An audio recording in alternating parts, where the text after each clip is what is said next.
தமிழ் மின் நேயர்களுக்கு வணக்கம். இன்று நம்மோடு கலந்து பேச நந்தா அவர்கள் இணைந்திருக்கிறார். வணக்கம் நந்தா. வணக்கம் தேவி. இப்போ பாமக தரப்புல என்ன சொல்லியிருக்காங்க அப்படின்னா, சாதிவாரி கணக்கெடுப்பு எடுக்கணும், இல்லை அப்படின்னா 69% இடஒதுக்கீடுக்கே ஆபத்து இருக்கு அப்படின்ற மாதிரி சொல்லியிருக்காங்க. அதை தொடர்ந்து போராட்டங்களும் எடுக்க போறதா அறிவிச்சிருக்காங்க. பிப்ரவரி 20 என்ன நடக்குது நந்தா? இதுல ரெண்டு விஷயத்துல இருக்கு. சாதிவாரி கணக்கெடுப்பு அப்படிங்கிற ஒரு விஷயத்தை அவங்க முன்வைக்கிறாங்க. 69 விழுக்காடு இடஒதுக்கீடுக்கு பாதிப்பு ஏற்படுறதுக்கான வாய்ப்புகள் இருக்கு அப்படிங்கிறது முன்வைக்கிறாங்க. இரண்டுத்தையும் நம்ம தனித்தனியாக பார்ப்போம். சாதிவாரி கணக்கெடுப்பு எடுக்கணும் அப்படிங்கிற தமிழ்நாட்டில் இருக்க பல்வேறு கட்சிகளும் கேட்குறாங்க. மாநில அரசு எடுக்கணும் அப்படிங்கிற ஒரு விஷயத்தை சொல்கிறாங்க. தாவேக்காவும் அதை முன்னெடுத்திருக்காங்க அப்படிங்கிற விஷயம் இருக்குது. ஸோ எல்லா கட்சிகளும் அதை கேட்குறாங்க. பாஜக திமுகவை தவிர எல்லாரும் அதை கேட்குறாங்க. திமுக அதுக்கு உரிய விளக்கத்தை கொடுத்துட்டாங்க. அப்படிங்கும்போது இது ப்ராக்டிக்கலாக நம்ம என்னென்னு பார்ப்போம். லீகலாக விஷயம் முதல்ல 69 விழுக்காடு இடஒதுக்கீடுக்கு பாதிப்பு இருக்கா அப்படின்னா அது உச்சநீதிமன்றத்தில் வழக்கு இருந்துகிட்டு இருக்கு. எப்போ வேணால் அது ரத்து பண்ணுவதற்கான சாத்தியக்கூறுகள் இருக்கா அப்படின்னா, போதிய தரவுகளை நம்ம கொடுத்துட்டோம், மக்கள் தொகையின் அடிப்படையில் கொடுத்துட்டோம் அப்படின்னா அந்த இடஒதுக்கீட்டை நம்மளால் காப்பாற்றிக்க முடியும். இப்போ நம்ம அரசியலமைப்பில் 9th ஷெட்யூல் அட்டவணை 9 அதை நம்ம பட்டியல் பண்ணி வச்சுருக்கனால அதுக்கு அவ்வளோ பெரிய பாதிப்புகள் இருக்காது. அப்படின்னாலும் அது கான்ஸ்டியூஷனுக்கு எதிராக இருந்துச்சுன்னா அதை கேள்விக்குட்படுத்தலாம் அப்படின்னு சொல்லி தீபக் சர்மா கடந்த காலத்தில் சொல்லியிருந்தார். அதனால் அதுக்கு ஒரு பாதிப்பு இருக்குது, சாத்தியக்கூறுகள் இருக்குது அப்படிங்கிறத கடந்த காலங்களில் சொல்லியிருக்காங்க. இப்பவும் நம்ம டேட்டா வேணும், தரவுகளோடு நிரூபித்தோம் அப்படின்னா நம்மளால் அதை காப்பாற்றிக்க முடியும். பாதிப்பு இருக்கா, அதுக்கு கேள்விக்குறியாகுமா அப்படின்னு அன்புமணி சொல்கிற மாதிரி அதுக்கு பாதிப்புள்ளாகும், ரத்தாகும் அப்படின்னா வாய்ப்புகள் இருக்குது. அதில் மாற்றக்கிறது கிடையாது. இதில் அன்புமணி அவர்கள் சொல்கிறது முழுக்க உண்மை. அதை ஏற்கும். பிப்ரவரி 20 தொடர் முழக்க போராட்டம் அப்படின்னு சொல்லிட்டு தமிழ்நாட்டில் சாதிவாரி கணக்கெடுப்பு எடுக்கணும் அப்படிங்கிறாங்க. ஸோ இந்த சாதிவாரி கணக்கெடுப்பு அப்படிங்கிறதுல ரெண்டு விதமாக இருக்குது. ஒன்று கேஷ் பேஸ்ட் சர்வே, இன்னொன்று கேஷ் பேஸ்ட் சென்சஸ். சென்சஸுக்கும் சர்வேக்கும் என்ன வித்தியாசம்னா, மாநில அரசு எடுத்துச்சுன்னா அதுக்கு பேர் சர்வே, ஒன்றிய அரசு எடுத்துச்சுன்னா அதுக்கு பேர் சென்சஸ். கேஷ் பேஸ்ட் சென்சஸ் அப்படிங்கிறது 1931 கடைசியாக எடுத்ததாக நினைவுன்னு நினைக்கிறேன். ஸோ அதுக்கு பிறகு எடுக்கிறது நார்மல் சென்சஸாக இருந்துக்கிட்டு இருக்கு. லிங்குவிஸ்டிக் சர்வே அப்படிங்கிறது இந்தியா சுதந்திரம் அடைகிறதுக்கு முன்னாடி எடுக்கப்பட்டது. அதுவும் சரியான வருடம் தெரியல, அதுவும் முன்னாடி எடுக்கப்பட்டது அப்படிங்கும்பொழுது ஸோ அந்த ஒரு சிக்கல் இருக்குது. இப்போது தமிழ்நாட்டில் சாதிவாரி கணக்கெடுப்பு எடுக்கணும் அப்படின்னு சொல்கிறாங்க. தமிழ்நாடு அரசு சாதிவாரி கணக்கெடுப்பு எடுத்தால் அதுக்கு பேர் கேஷ் பேஸ்ட் சர்வே, அது சென்சஸ் கிடையாது. தமிழ்நாட்டில் கடந்த காலங்களில் உள்ளிடஒதுக்கீடு கொடுத்துருக்காங்க. இப்போ பாமக என்ன கேட்குதுன்னா, இரண்டு விஷயத்துக்காக அவங்க கேட்குறாங்க. ஒன்று, தேர்தல் அரசியலில் பாமகவுடைய எண்ணிக்கை பலத்தை நிரூபிப்பதற்காக அவங்க செய்யக்கூடிய ஒரு அரசியல். இரண்டாவது, அந்த 10 விழுக்காடு இடஒதுக்கீடு வேணும். இந்த இரண்டு காரணங்களுக்காக கேட்குறாங்க. தேர்தல் அரசியலுக்காக சொல்கிறது அப்படிங்கிறது எல்லா அரசியல் கட்சிகளுக்கும் அது ஒரு நியாயமான ஒரு விஷயமா. எல்லாரும் அரசியல் பண்ணுவாங்க. இங்கே சாதி பின்புலம் இல்லாமல் எந்த அரசியல் கட்சியும் இங்கே தமிழ்நாட்டில் இயங்குவதில்லை அப்படிங்கிற விஷயம் இருக்குது. இடதுசாரிகளை தவிர சாதி மதம் இல்லாமல் எந்த ஒரு அரசியல் கட்சியும் பெரும்பான்மையாக இயங்குவதில்லை அப்படிங்கிற ஒரு விஷயம் இருக்குது, இடதுசாரிகள் நீங்களாக. ஸோ அதை அடிப்படையில் பார்க்கலாம். இரண்டாவதாக அவங்க அந்த 10 விழுக்காடு அப்படிங்கிறாங்க. ஏற்கனவே 14 to 16 விழுக்காடு வரைக்கும் பெற்றுக்கொண்டிருக்கும் போது 10 விழுக்காடு அப்படிங்கிறது சரியானதாக இல்லை அப்படிங்கிறது பல முறை சொல்லப்பட்டிருக்கு. அதையும் மீறி இவங்க திருப்பி அதை வலியுறுத்துகிறாங்க அப்படிங்கிற ஒரு விஷயம் இருக்குது. அடுத்தபடியாக இதில் இவங்க என்ன சொல்கிறாங்கன்னா, தமிழ்நாடு அரசு எடுக்கணுங்க. தமிழ்நாடு அரசு எடுத்தால் அது சர்வே, அதுக்குன்னு ஒரு வரையறை இருக்குது. அதை நீங்கள் எல்லா இடத்துலையும் பயன்படுத்த முடியாது அப்படிங்கிற ஒரு தகவல் இருக்குது. அடுத்தபடியாக சென்சஸ் எடுத்தால் அது உச்சநீதிமன்றத்தால் ரத்து செய்ய முடியாது, கேள்வி கேட்க முடியாது அப்படிங்கிற விஷயம் இருக்குது. இங்கே மக்கள் தொகை சென்சஸ் அப்படிங்கிறது 2011 பிறகு எடுக்கலை, டேட்டாவே இல்லை. இந்தியா சுதந்திரம் அடைந்ததுலேருந்து சுதந்திரத்துக்கு முன்னாடியும் சரி 1871 முதலாக மக்கள் தொகை கணக்கெடுப்பு எடுக்க ஆரம்பித்தப்போ கணக்கெடுப்பு எடுத்தாங்க. அதுலேருந்து தொடர்ச்சியாக ஒவ்வொரு 10 ஆண்டுகளுக்கு சர்வே எடுக்கப்பட்டு இருக்கு. 1941 மட்டும் 2ஆம் உலகப் போர் காரணமாக சர்வே எடுக்கலை. அப்புறம் 1951 எடுத்தாங்க. அதுக்கப்புறம் தொடர்ச்சியாக வந்துக்கிட்டே இருக்குது. இப்போ 2021 எடுக்கலை. உலக நாடுகள் பல நாடுகளில் சர்வே எடுக்கப்படலை. 21 எடுக்கலை, இல்லை அந்த கொரோனா காலகட்டத்தில் எடுக்கலைன்னா அதுக்கு அடுத்து நார்மல்சி திரும்பின பிறகு அவங்க எடுத்துட்டாங்க. இந்தியா மட்டும் அதை எடுக்க தயாராக இல்லை. எடுத்தால் மாட்டிக்குவோம் அப்படிங்கிற ஒரு விஷயம் இருக்குது. பாஜகவுடைய குட்டு வெளிப்பட்டு விடும். அதனால் அவங்க எடுக்கவே மாட்டாங்கும் போது அந்த டேட்டா இல்லாமல் நம்மளால் எந்த ரிசர்வேஷன் பேஸ்ட் ஆல்ட்ரேஷன்ஸ் பண்ணாலும் அது தவறானது. அதை நீதிமன்றம் ஏற்காது. சரி, இதுக்கு முன்னாடி இப்போ தமிழ்நாட்டில் 2 உள்ளிட ஒதுக்கீடுகள் கொடுக்கப்பட்டுச்சு. கலைஞர் ஆட்சியில் 2006, 2011 காலகட்டத்தில் கொடுக்கப்பட்டுச்சு. அதுக்கு முன்னாடி 89 ஆட்சி, அதுவும் கலைஞர் ஆட்சியில் எம்பிசின்னு ஒன்று பிரித்து கொடுத்தாங்களே, அதெல்லாம் எப்படி கொடுத்தாங்க அப்படின்னா 89 கொடுக்கப்பட்டது அம்பாசங்கர் கமிஷன் 81 மக்கள் தொகை கணக்கெடு அடிப்படையில் அம்பாசங்கர் கமிஷன் ஆய்வு செய்து அது தரவுகளை வச்சு எம்பிசிக்கு 20 விழுக்காடு கொடுத்தாங்க. அடுத்தபடியாக அருந்ததியர் உள்ளிட ஒதுக்கீடு கொடுக்கும்பொழுது 2001 கணக்கெடுப்பை வச்சு ஜனதன் கமிட்டி வச்சு கொடுத்தாங்க. இஸ்லாமியர்களுக்கு 3 விழுக்காடு பிசியில் பிரித்து கொடுக்கும்போது 2001 மக்கள் தொகை கணக்கெடுப்பு. இப்போ நாளைக்கு நீங்கள் 69 காப்பாற்றினாலும் சரி, 10 விழுக்காடு உங்களுக்கு ப்ரூஃப் வேணுனாலும் சரி, இல்லை வேறு எந்த இடஒதுக்கீடு மேலே கீழே நீங்கள் வந்து மாற்றணுன்னாலும் உங்களுக்கு மக்கள் தொகை கணக்கெடுப்பு வேணும். அது இல்லை அப்படின்னா மாற்ற முடியாது அப்படிங்கிற ஒரு சிக்கல் இருக்குது. இதில் ஜெயலலிதா அவர்களுடைய ஆட்சி காலத்தில் வந்து இது ரொம்ப பாதுகாப்பாக இருந்துச்சு இந்த இடஒதுக்கீடு அப்படின்றது, இப்பொழுதுதான் சரியில்லைன்னு சொல்கிறாங்களே, அது எந்த அளவிற்கு உண்மை? அது வந்து ரொம்ப அபத்தமான வாதம். ஜெயலலிதா ஆட்சி காலத்தில் 69 விழுக்காடு அட்டவணை 9 ஷெட்யூலில் கொண்டு போய் வச்சுட்டாங்க. அதுக்கு பிறகு வந்து ஒவ்வொரு வாட்டி சர்வே எடுத்துக்கிட்டு சென்சஸ் எடுத்துக்கிட்டு இருந்தாங்க. அதனால் பிரச்சனை இல்லை. இப்போ 21 சென்சஸ் எடுக்கலை. அதுக்கு திமுக காரணம் இல்லை. இப்போ அதிமுக இருந்தாலும் மோடி அரசு எடுக்கலை அப்படின்னா நம்ம ஒன்றும் பண்ண முடியாது. ஸோ இது மாநில அரசு சம்மந்தப்பட்டது, அது மோடி அரசுடைய காரணம் தான். அப்படிங்கிறனால சென்சஸ் அப்படிங்கிறது மோடி அரசு கிட்ட தான் இருக்குது. அதனால் இதில் அதிமுகவை நம்ம உள்ளே கொண்டு வரது இல்லை அதிமுகவை குற்றம் சொல்கிறது அப்படிங்கிறது ஏற்புடையது கிடையாது அப்படிங்கிற பாயிண்ட்டை நம்ம பார்க்க வேண்டியது. அடுத்தபடியாக இவங்க முன்னெடுத்ததை வந்து பீகாரில் எடுத்தாங்க, தெலுங்கானாவில் எடுத்தாங்க அப்படிங்கிற ஒரு தரவுகளை வச்சு சொல்கிறாங்க. பீகாரில் முன்னெடுக்கப்பட்ட அந்த சர்வே தொடர்பாக டெலகிராஃப் செய்தி ஊடகத்தில் கட்டுரை பேசுகிற மாதிரி இருக்குது. அதில் என்ன சொல்லியிருக்காங்க அப்படின்னா, அந்த தரவுகள் எடுக்கப்பட்டிருக்கல அதில் போதிய டேட்டாவே இல்லை அப்படின்னு சொல்லியிருக்காங்க. அமரேந்திரகுமார், முசாஃபர்பூரை சேர்ந்த அமரேந்திரகுமார் அப்படிங்கிற ஒரு ஆர்டி ஆக்டிவிஸ்ட்டு அங்கே கவர்மெண்ட்டுக்கிட்ட போயிட்டு டேட்டா கேட்குறாரு. ஆக்சுவலாக வந்து அந்த சர்வே வந்துன்னா எப்படி பார்க்கணும்னா 2022 இந்த சர்வே வந்து எடுக்கப்படுது. கேஷ் பேஸ் சர்வே எடுக்கிறாங்க. ஒரு வருஷம் அந்த சர்வே எடுத்து முடிச்சு 2023 அக்டோபர் 2 காந்தி ஜெயந்தி அன்றைக்கி அதை வந்து வெளியே விடுறாங்க. அதில் வந்து அவங்க என்ன சொல்கிறாங்க அப்படின்னா, அந்த சர்வேயின் அடிப்படையில் 36.2 விழுக்காடு வந்து எக்ஸ்ட்ரீம்லி பேக்வர்டு கேஸ்ட் அப்படிங்கிற ஒரு புதிய பிரிவையை உருவாக்குறாங்க.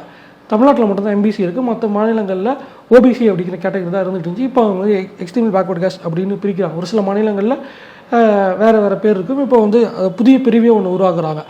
27.13 விழுக்காடு வந்து ஓபிசி, 19.65 வந்து பட்டியலினம், 15.52 விழுக்காடு வந்து ஜெனரல் கேட்டகரி, 1.68 வந்து பழங்குடியினர் அப்படின்னு பிரிக்கிறாங்க. இதன் அடிப்படையில் 2023 வந்து நவம்பர் மாதம் வந்து அவங்க என்ன பண்ணுறாங்கன்னா, அவங்களோட இடஒதுக்கீடு வரம்பை திருத்தி 50 விழுக்காடுலேருந்து 65 விழுக்காடாக கொண்டு போகிறாங்க. அது 2024 பாட்னாவுடைய உயர் நீதிமன்றத்தால் ஸ்ட்ரைக் டவுன் பண்ணப்படுது. திருப்பி உச்சநீதிமன்றம் போகிறாங்க, அங்கேயும் வந்து அது ஸ்ட்ரைக் டவுன் பண்ணப்படுது. இதில் இப்போ என்ன சிக்கல் அப்படின்னா, அவங்ககிட்ட தரவுகள் இல்லை அப்படின்னு ஏற்கனவே கோர்ட்டு வந்து அதை ரிஜெக்ட் பண்ணிச்சு. ஸோ மாநில அரசால் தரவுகள் இல்லை, எடுக்க முடியாது அப்படிங்கிற ஒரு பாயிண்ட் இருக்குது. ஒரு வருஷம் சர்வே எடுத்த பீகாருக்கு இந்த லட்சணம் தான் அப்படின்னா, ஒரே மாதத்தில் கணக்கெடுத்து முடிச்ச 50 நாளில் கணக்கெடுத்து முடிச்ச தெலுங்கானா லட்சணம் என்ன அப்படிங்கிறத அதுக்கப்புறம் பார்த்துக்குவோம். இப்போ இதில் சிக்கல் என்ன அப்படின்னா, அமரேந்திரகுமார் வந்து கேட்குறாரு. இப்போ நான் ஆர்டியில் கேட்குறேன், என்ன கேட்குறாரு அப்படின்னா, நீங்கள் இந்த கேஷ் பேஸ் சர்வே எடுத்தீங்க, அதில் panchayat level, block level, district level datas இருக்கும்ல, அந்த டேட்டாஸை கொஞ்சம் கொடுத்தீங்கன்னா நல்லாயிருக்கும், எங்களுக்கு ஆய்வுக்கு தேவைப்படுது அப்படின்னு சொல்லும்பொழுது அவங்க என்ன சொல்லிட்டாங்கன்னா, நாங்கள் வந்து panchayat level, block level, district level, state லெவல்னு தனித்தனியாக செக்ரிகேட் பண்ணிலாம் கம்பைல் பண்ணல, ஒட்டுமொத்தமாக ஸ்டேட்டுக்கு தான் நாங்கள் எடுத்தோம் அப்படின்னு சொல்கிறாங்க. இது வந்து மிகப்பெரிய ஒரு என்ன சொல்ல முடியும், ஒரு அபத்தமான ஒரு வாதம். நீங்கள் வந்து இப்போ தமிழ்நாட்டுக்குள்ளே இருக்காங்கன்னா, ஒரு சமூகம் வந்து வட தமிழ்நாட்டில் அதிகமாக இருக்கும், கொங்கு பகுதியில் கவுண்டர்கள் அதிகமாக இருக்காங்க, வட தமிழ்நாட்டில் பறையர்களும் வன்னியர்களும் இருக்காங்க, தென்பகுதியில் வந்து நாடார்கள், தெய்வந்திர வேளாளர்கள், முக்குளத்தூர் அதிகமாக இருந்துக்கிட்டு இருக்காங்க, தஞ்சாவூரில் முக்குளத்தூரில் இன்னொரு பேர் வந்துக்கிட்டு இருக்கும். அப்படி இருக்கும் முதலியார் வந்து ஒரு சில மாவட்டங்கள் இருப்பாங்க. இப்படியாக அந்தந்த பிராந்தியத்துக்கு அந்த கிளஸ்டர்ஸ் தான் இருந்துக்கிட்டு இருக்கும். அப்படிங்கும்போது நீங்கள் மாவட்ட வாரியாக டேட்டா இல்லை, பஞ்சாயத்து வாரியாக டேட்டா இல்லை, பிளாக் வாரியாக டேட்டா இல்லைன்னா அதை வச்சு எப்படி நீங்கள் வாதாட முடியும், எதன் அடிப்படையில் நீங்கள் திட்டங்களை கொடுக்க முடியும் இருக்கு. ஸோ இது வந்து முழுக்க முழுக்க மோசடியானது அப்படின்னு அமரேந்திரகுமார் சொல்கிறார். அவர் என்ன சொல்கிறார் அப்படின்னா, it is impossible to imagine, இந்த மாதிரி கம்பைலேஷன்ஸ் இல்லை அப்படிங்கிறத என்னால் நம்ப முடியல, நூற்றுக்கணக்கான கோடி வந்து மோசடி நடைபெற்றிருக்குது அப்படின்னு சொல்லிட்டு இது தொடர்பாக பாட்னா நீதிமன்றத்தில் நான் வந்து பொதுநல வழக்கு போட போகிறேன் அப்படிங்கிற விஷயத்த சொல்லியிருக்காரு. ஸோ இங்கே என்ன பிரச்சனை அப்படின்னா, இது அரசு தரப்பில் கேட்டால் என்ன சொல்கிறாங்க அப்படின்னா, பஞ்சாயத்து லெவலெலாம் நாங்கள் வந்து டேட்டாஸ் கொடுத்தோம்னா அங்கே இருக்க மக்கள் அதை சேலஞ்ச் பண்ணுவாங்க அப்படின்னு. இப்போ உங்கள்கிட்ட ஒரு தரவு இருக்குது, அது 100% வந்து சயின்டிஃபிக் டேட்டா இருக்குது, அத்தன்டிகேட்டட் ரெக்கார்டோடு இருக்குன்னா அதை யார் சேலஞ்ச் பண்ணாலும் பண்ணலாம்ல. இல்லை மக்கள் சேலஞ்ச் பண்ணுவாங்க அப்படின்னா அப்போ நீங்கள் எந்த லட்சணத்தில் அந்த டேட்டாவை எடுத்திருக்கீங்க அப்படிங்கிற ஒரு கேள்வி இருக்குது. ஸோ இதே பிரச்சனை தான் தமிழ்நாட்டுக்கும் வரும். அதனால் இங்கே நீங்கள் டேட்டாவை எடுத்து என்ன தான் வச்சு நீங்கள் வேலை பார்த்தாலும் ஒன்றிய அரசுடைய மக்கள் தொகை கணக்கெடுப்போடு சேர்ந்த சாதிவாரி கணக்கெடுப்பு இல்லாமல் மாநில அரசு எடுப்பது அப்படிங்கிறது நீதிமன்றத்தில் நிற்காது. அதன் அடிப்படையில் எதையும் நம்ம கொடுக்க முடியாது. இப்போ நீங்கள் சொல்லும்போது ஒரு விஷயம் சொன்னீங்க, நீங்கள் வந்து அதிமுக ஜெயலலிதா அவங்களெல்லாம் வந்து முன்னெடுக்கக்கூடாது, இது வந்து ஒன்றிய அரசுடைய செயல்பாடு தான் அப்படின்னீங்க. ஆனால் இதை இப்படியும் பார்க்கலாம்ல, என்ன அப்படின்னா ஒருவேளை ஜெயலலிதா அவர்கள் ஆட்சியில் இருந்திருந்தா இந்த ஒன்றிய அரசிற்கு கொடுக்கக்கூடிய அழுத்தங்கள் கொஞ்சம் அதிகமாக இருந்திருக்கும், ஸோ மக்களுக்காக அவங்க வாய் திறந்திருப்பாங்க அப்படின்ற மாதிரி பார்க்கலாமா? அப்படி பார்க்க முடியுமான்னு தெரியல. ஏன்னா 1920களில் நீதி கட்சி ஆட்சி ஆரம்பித்ததுலேருந்து ஒவ்வொருத்தராக வந்து இடஒதுக்கீடு அப்படியே கொஞ்சம் கொஞ்சமாக இன்க்ரீஸ் பண்ணி கொண்டு வந்து தான் இன்றைக்கி 69 விழுக்காடு வந்திருக்கு. திமுக மட்டும் செய்யலை, அதிமுக மட்டும் செய்யலை, எல்லாருமே செஞ்சுருக்காங்க அப்படிங்கிற விஷயம் இருக்குது. கடைசியாக அதை வந்து திக தலைவர், கம்பெனி ஓனர் மடாதிபதி வீரமணி வந்து 69 விழுக்காடை வந்து 9th ஷெட்யூலில் போட்டிங்கன்னா காப்பாற்ற முடியும் அப்படிங்கிற அட்வைஸ் கொடுத்தாரு. அதன் அடிப்படையில் அவங்க செஞ்சாங்க. அதுக்கு சமூக நீதி காத்த வீராங்கனைன்னு ஒரு பட்டம் வாங்கிட்டாங்க. அவ்வளோதானே ஒழிய இவங்க அதிமுக என்ன அழுத்தம் கொடுத்தாலும் இங்கே ஒன்றும் பண்ண முடியாது. மோடி அரசு அதை கேட்காது. ஆர்எஸ்எஸ்க்கு வந்து சாதி வாரியாக கணக்கெடுத்து அந்த மக்களுடைய உண்மையான வெயிட்டேஜ் தெரிஞ்சிச்சு அப்படின்னா எங்களுக்கான ரெப்ரசன்டேஷன் எங்கே? நான் 80 விழுக்காடு இருக்கேன், எனக்கு 50 ஜட்ஜு வேணும், ஆனால் எனக்கு வந்து 3 ஜட்ஜு தான் இருக்கான் அப்படின்னு ஓபிசிக்காரன் கேள்வி கேட்டாங்கன்னா மோடி அரசு என்ன பதில் சொல்லும்? பதில் சொல்ல முடியாது. சரிங்களா? சரி, இதோட சேர்த்து நான் இன்னொரு தகவலையும் சொல்கிறேன். நீ இப்போ இங்கே கேட்டனால சொல்கிறேன்.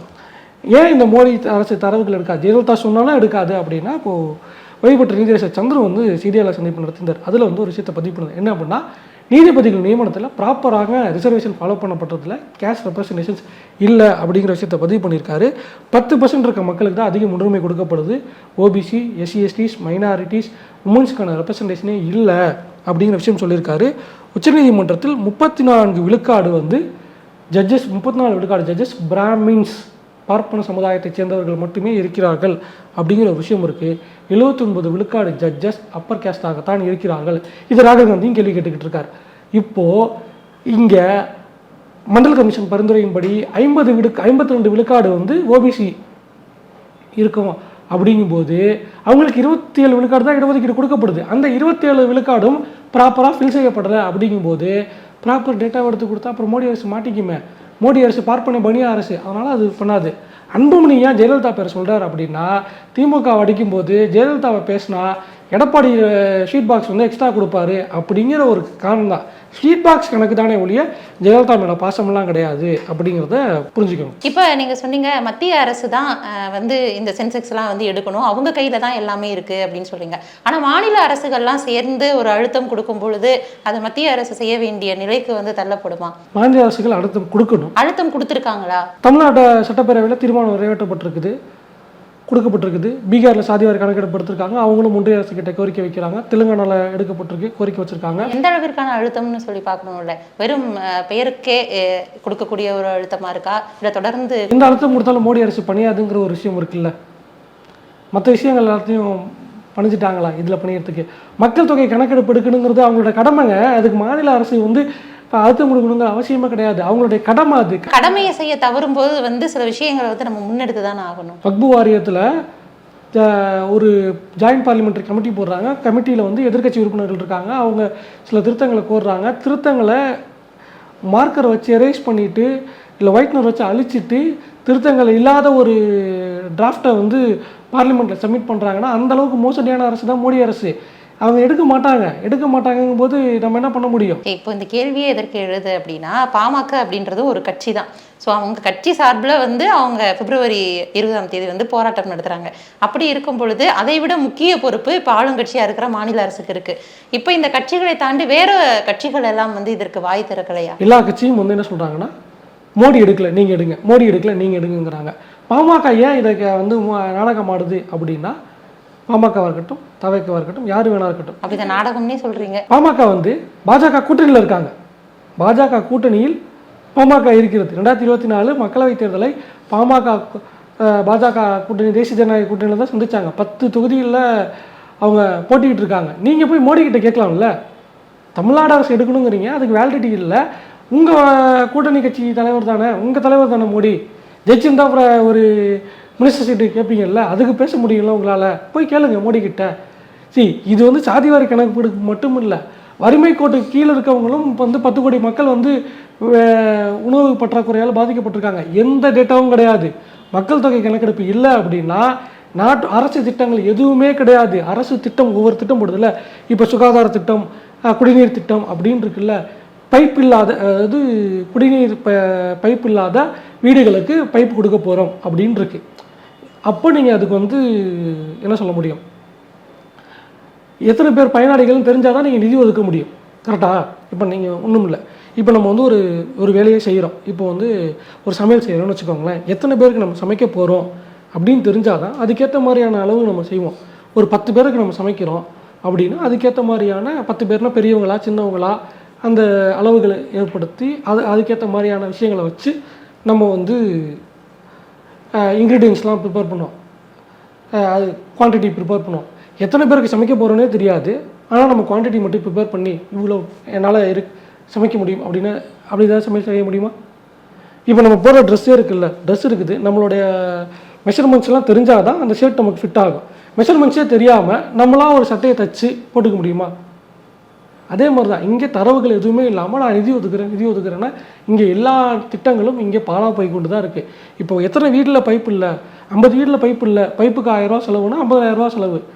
இல்லை 150 வீட்டில் பைப் இல்லை, ஆனால் நீங்கள் 50,000 ரூபா செலவு பண்ணுவீங்கன்னா 1,00,000 செலவு பண்ணுற இடத்துல 50,000 செலவு பண்ணுறீங்க. இல்லை 30 வீட்டில் தான் பைப் இல்லை, ஆனால் நீங்கள் 50,000 செலவு பண்ணுறீங்கன்னா அந்த இடத்துல ஒதுக்குறீங்கன்னா அந்த இடத்துல 20,000 ரூபா வேஸ்ட்டாக போகும் யூஸ் பண்ணாமல். அது வந்து வேறு ஏதாவது திட்டத்துக்கு பயன்படுத்திக்கலாம். ஸோ இங்கே டேட்டா வேணும். அப்போ இந்த நிலை வந்து இப்படியே நீடிச்சு அப்படின்னா அடித்தட்டு மக்கள் தான் வந்து அதிகமாக பாதிக்கப்படுவாங்க. அஃப்கோர்ஸ் நம்ம வந்து இப்போ 10 ஆண்டு காலமாக நம்ம வந்து அப்படியே வந்து ஃப்ளைட்டில் பறந்துக்கிட்டு பாலாரும் தேனாரும் ஓடிக்கிட்டு இருக்கு. 2014 நாட்டுக்கு பிடிச்ச தரத்தில் இப்போ வரைக்கும் தொடர்ந்துக்கிட்டு தான் இருக்குது. என்ன பண்ண முடியும்? நவம்பர் 8 2016 50 நாட்களில் மாற்றம் கொண்ட வட்டி நீ உயிரோட வச்சு எரிங்கன்னாரு. எரிக்க முடியாதுதான், என்ன பண்ண முடியுது?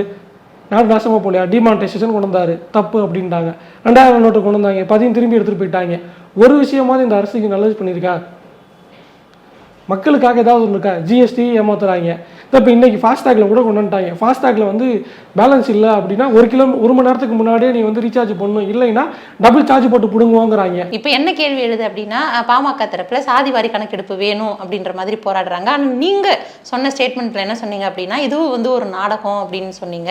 இது எதோட ஒப்பிட முடியுது அப்படின்னா, இந்த பரந்தூர் விமான நிலையத்திற்கு எதிராக வந்து தாவேக தலைவர் விஜய் அவர்கள் வந்து சொல்லிட்டு போனாரே, பெரிய மாற்றங்கள் வந்து எதுவும் நடக்காது அப்படின்னு தெரிகிற மாதிரி தான் இந்த போராட்டம் இருக்கா? அஃப்கோர்ஸ் கரெக்டு தான். இப்போது ஒரு சாதிவாரி கணக்கெடுப்பு எடுக்கிறாங்கன்னா அது வந்து தமிழ்நாட்டுக்குள்ளே எடுக்கலாங்கன்னா மாநில அரசால் எடுக்க முடியுமா? எடுக்க முடியும். அந்த எடுத்ததை வச்சு இந்த சாதி இத்தனை விழுக்காடு இருக்குது அப்படின்னு ஒன்று அந்த சாதி கட்சி ஆளுங்கட்சியோ எதிர்கட்சிக்கிட்டே போயிட்டு என் சாதி இவ்வளோ பேர் இருக்காங்க, அதனால் எனக்கு இத்தனை சீட்டு கொடுங்க, இத்தனை கோடி கொடுங்க அப்படின்னு பேரும் பேச முடியும். நீங்கள் வந்து பாமக மட்டும் இல்லை, தாவேக்காவும் ஒரு அறிக்கை கொடுத்துச்சு. தெலுங்கானா வந்து அவன் சட்டசபையில் வச்சுட்டான் அப்படின்னு பார்த்தியா, தெலுங்கானா செஞ்சுட்டான் அப்படின்னு ஒன்று எடுத்தாங்க. அதுவும் ஏன் அப்படின்னா அவங்களும் சாதி அரசியல் தான் செஞ்சுக்கிட்டு இருக்காங்க. அந்த அக்டோபர் 20 மாநாடு போடும்போது வரிசையாக சாதிக்கு ஒரு தலைவர்னு வச்சாங்கல்ல, அதே சாதி அரசியல் தான் பாமகவோட அதிகமாக தாவேக்கா பண்ணிக்கிட்டு இருக்கு. பாமகவாவது ஒரு சாதிக்கான அரசியலை முன்னெடுக்கிறாங்க. அந்த உரிமைகளையும் வாங்கி கொடுத்துருக்காங்க, கடந்த காலங்களில் வாங்கி கொடுத்துருக்காங்க. 20 விழுக்காடு வந்து எம்பிசிக்கான வாங்கினதுல வந்து பாமகவுடைய பங்கு மிகப்பெரியது. அது வந்து மாற்றுக்கிறது கிடையாது. இன்றைக்கி அவங்களுடைய நிலைப்பாடு வேறையாக இருக்குது. தாவேக்கா வந்து 50 சாதியும் வந்து ஆதிக்க சாதியாக ஒவ்வொரு சாதிக்கும் ஒரு தலைவர் வச்சுக்கிட்டு பார்த்தீங்களா அப்படின்னு போட்டு லாபி வச்சு அவங்க வந்து பாஜகவுடைய சோசியல் இன்ஜினியரிங்கே இன்னொரு லாங்குவேஜில் பண்ணிக்கிட்டு இருக்காங்க. ஸோ இது வந்து சாதி அரசியலையும் தேர்தல் அரசியலுக்கும் வேணால் பயன்படும். அந்த மக்களுக்கு இடஒதுக்கீடு கேட்கப்படுகிற தேவைப்படுகிற மக்களுக்கு இதில் எல்லளவும் பயனில்லை அப்படிங்கிறது தான் உண்மையான விஷயம். இது திமுக செஞ்சாலும் சரி, நாளைக்கு அதிமுக வந்து கணக்கெடுத்தாலும் சரி, இல்லை உலக அதிசயமாக தாவேக்கா வர வாய்ப்பு இல்லை, இருந்தாலும் ஒருவேளை வந்துச்சுன்னா கூட அவங்க வந்து எடுத்தாலும் சரி, இல்லை நீங்களும் நானும் முதலமைச்சரை உட்காந்து சர்வே எடுத்தாலும் சரி, சுப்ரீம் கோர்ட்டு போனால் ஸ்ட்ரைக் டவுன் பண்ணி பேப்பர் கிழிச்சு தூக்கி அடிப்பாங்க. அவ்வளோதான் அதோட வேலிடிட்டி. சரி, இப்போ பிப்ரவரி 20 என்ன மாதிரியான போராட்டங்கள் எடுக்கிறாங்க, அதோடைய விளைவுகள் என்ன அப்படின்றத நம்ம தொடர்ந்து பார்க்கலாம். மீண்டும் அடுத்த ஒரு வீடியோவில் சந்திக்கிறோம். நன்றி, வணக்கம்.